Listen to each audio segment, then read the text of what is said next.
Which brings us to our last talk for the evening, which is someone who's probably no stranger to most of you in the room, Dr. James Smith, who has pulled this showcase tonight together, and it's not something that happens in 5 minutes. So James has actually put a lot of time and effort into bringing everyone here and bringing this together with the assistance of Nature Foundation. I'd like to thank the volunteers who have actually assisted tonight. Thank you. Your help's been much appreciated.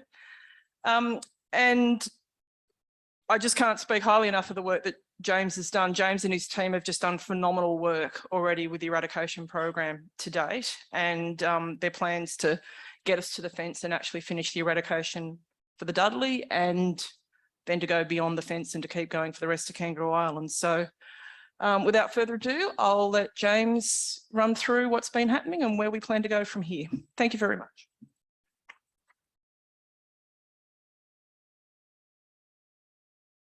Okay, hi everybody. Firstly, I just want to say this turnout is amazing. Personally, I'm really overwhelmed and overjoyed at the amount of people, both online and present here. So thanks for your time and for your support. So as you can imagine, eradication is a quite complex thing, so I can't talk about all aspects of it. So I'm just going to talk about one particular aspect. And the real point I want to make with this aspect is that we are rolling out and also developing and co-developing with our project partners lots of advanced technologies which are saving us time and money to an amazing amount, which not only means that completing the Dudley Peninsula eradication is much more likely, but it also means the rolling out of these techniques across the whole of Ireland is much more cost effective and achievable. So I'll start off with a bit of context about why eradication is important for Kangaroo Island itself. I'll talk about where we've got to date, and then talk about where we want to head from here, and that includes the whole of Ireland to a small extent. Bit of context, I just put this in just to make sure, but here we are in the southern bit of South Australia. So this has been mentioned in a few other talks, but Kangaroo Island has no foxes and no rabbits, and we've already removed the deer and the goats, and very soon we'll remove the pigs. That's all the large animals that are wreaking havoc across mainland Australia. They're not there, Kangaroo Island. However, cats are about 10 times as abundant as they are in mainland Australia. Not only do they predate on native wildlife, but they also spread diseases to wildlife and to livestock. And I'll just talk about one of those diseases briefly. So that's toxoplasma. So 90% of cats that have been studied carry the parasite, and just one cat can shed millions of these oocytes, which infect both sheep and the wildlife. These oocytes can remain in the soil and the water for up to 18 months in Kangaroo Island conditions. It's fatal to native animals. It can have severe impacts on human health, particularly for immunocompromised or pregnant people. And it causes all sorts of problems for sheep, meaning that there's losses, quite large losses to the sheep industry. So our estimates, and we're getting this independently verified, but at this stage, our estimates put that at about $10 to $20 million every year to the sheep industry. So I'm not going to read off this slide, but it just to demonstrate, a lot of people have seen this a lot, but the impacts of feral cats on wildlife across Australia is enormous. And what I want to demonstrate today is the perhaps past held belief that islands like Kangaroo Island were refuges for some of these species may not be the case, and some of the species on Kangaroo Island may be in slow decline that we're just starting to pick up. So I'll illustrate that now with one species here, the southern brown bandicoot. So this is the Dudley Peninsula. We've got about 1,100 landholders. The feral cat fences here and off across this narrow isthmus. These are all the southern brown bandicoot records since for the last 40 years. I'll overlay that with all the camera traps we put out in the last 2.5 years. All these remote cameras that take photos for us as animals move across the front of the field of view. From all those camera images, these are the bandicoot records we'll be able to find. So 2 spots. Land use hasn't changed. There hasn't been more land clearing. The fire history hasn't really changed. So the only suspect here is the feral cat. The community on Kangaroo Island, as Chris has talked about, is well and truly behind us. That's because all of the sectors of the community, the farming community, the conservation community can see the reasons for getting rid of feral cats. And indeed, the community has been advocating to do something like this for way beyond this program.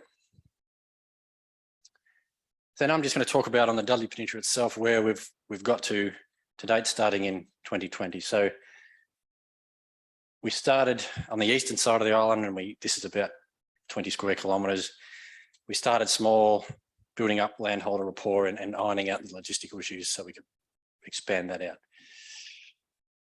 By about October, we'd covered about this much area.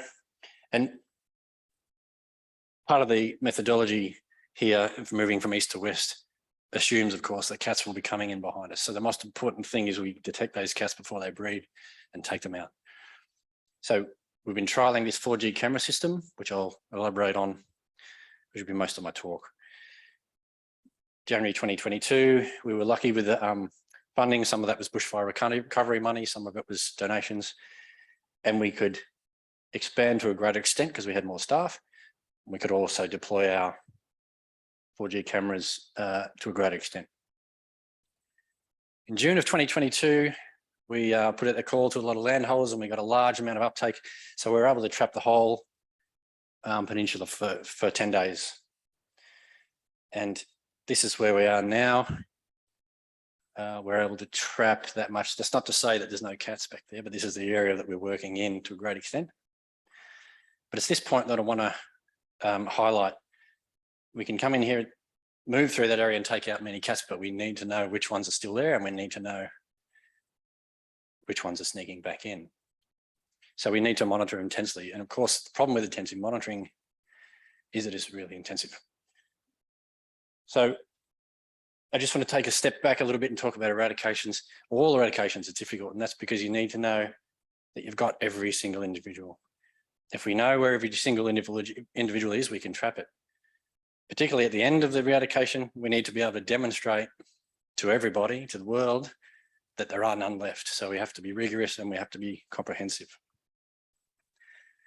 And what I want to demonstrate now is that our use of artificial intelligence, the 4G network, has really just solved this issue for us.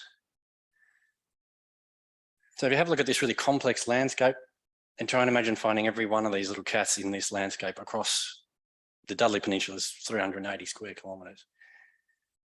It's a very difficult thing to do, and it's compounded by the fact that they're not like big animals, like larger animals that leave diggings or scratchings. Unless they're in sand, you don't see any evidence of them. Couple that with the fact that they're small and they're cryptic and they're fast. So leaving little trace makes it very difficult for us to find every single one.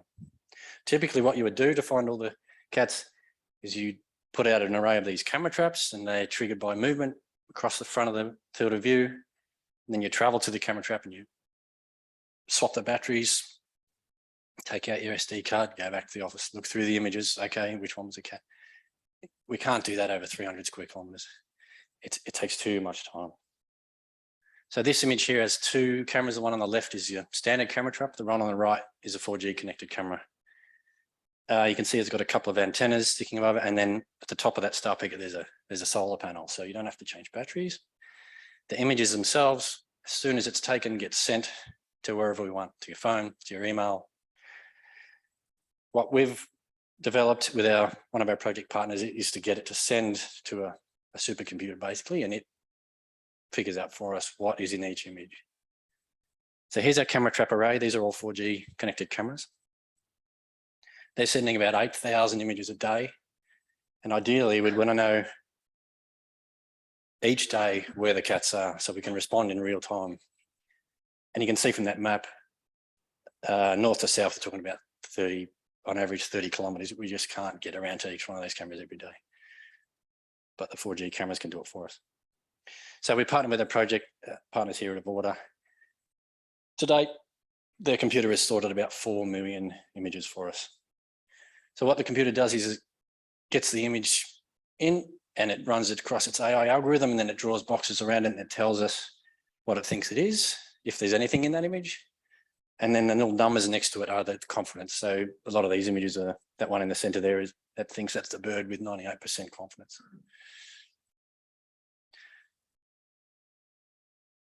This algorithm we can train ourselves, so we can teach it on new species of interest to us, and we can also train it to get better and better at recognizing species that it already knows about. So what I want to emphasize is that it's now better than us at finding cats in particular. So can anyone see the cat in this image? There's a typical camera trap photo from night, not much of it's in focus. If we change the contrast a bit, there's the cat. So we've already found that within a fraction of a second. We obviously don't have time to shift contrast in and out on every image, and it's too much work, but this happens. The cat walks past and within 30 seconds, we know it's happened. There's a lot more we can do with these cameras, and I'll just illustrate this. This is a simplified version of what we do in the field, but just to illustrate the point. So here's a cat with very distinctive pelage. Here's our Dudley Peninsula again. Let's say that this cat walks past this camera here. Sometime later, it walks past this camera next to that farm gate, and then it walks past this camera, and then this camera, and then it comes past this camera again with that farm gate. You can see it's all the same cat. Between those dots, we're talking about probably, I don't know, 5 or 10 square kilometers. We could trap that whole area, or we could decide that, well, at some point in the next month or so, this cat's going to come past that spot again. So we can trap that one spot and wait for it to come. And that's, I'm simplifying, paraphrasing a bit, but in essence, that's what we can do now. We can pick patterns of movement and we can target those areas rather than blanket wholesale trapping. The other thing we can do, as I mentioned, is we can train it on other species. So without any extra effort, we can get long-term data sets on all sorts of species of interest and threatened species. So there's bushstone curlew. These are all the records we've got off our 4G cameras now, bushstone curlew. And you can see from the top images, you can pull out more than one individual in the photos. But we can do this for penguins, we can do it for Tamar wallabies, Rosenbergs, goanna, echidna, bandicoots, whatever we train it on, it can do it, and we can get data for years and years on all these species. So we've crunched a few numbers based on what work we've done to date with these cameras, and I've demonstrated hopefully that these cameras are faster and better than us at classifying animals, but they also save us about 99% of our time and about 80% of the cost. And importantly, it saves us about 14 tonnes of carbon per vehicle per year, because once the camera's out there, pretty much set and forget. And like I mentioned, it's all at no extra cost. Once they're out, it's happening for us. So because these cameras seem to be so successful and we wanted to cover the whole Dudley Peninsula, we ran a sponsorship initiative whereby people could help us purchase a camera and pay to keep the subscription going to the water service. And to date, 75 of these cameras have been sponsored by the KO community, Australian public, and many of those people are in this room. So thank you. Can't thank you enough for how much this has helped us. The last thing I want to mention is, because we'll know in a very short amount of time that a cat's come past the camera, we can, and we can configure the Avorta system to give us alerts immediately. So we can just be sitting out at night time with a trained detector dog and handler, and as soon as a cat has gone past the camera, we can go to that spot and put the dog on the scent, and hopefully we can find that cat and bail it up a tree. This is going to save us innumerable nights. And so with that idea in mind, we've been working for a number of years with a really experienced dog trainer, that's him in the top left there, and working with members of the KO community to train their own dogs up, which they do in their own time, so that we have a little army on hand when that time comes. So this year we hope to start rolling this out and trialing that system, coupling the cameras with the dogs.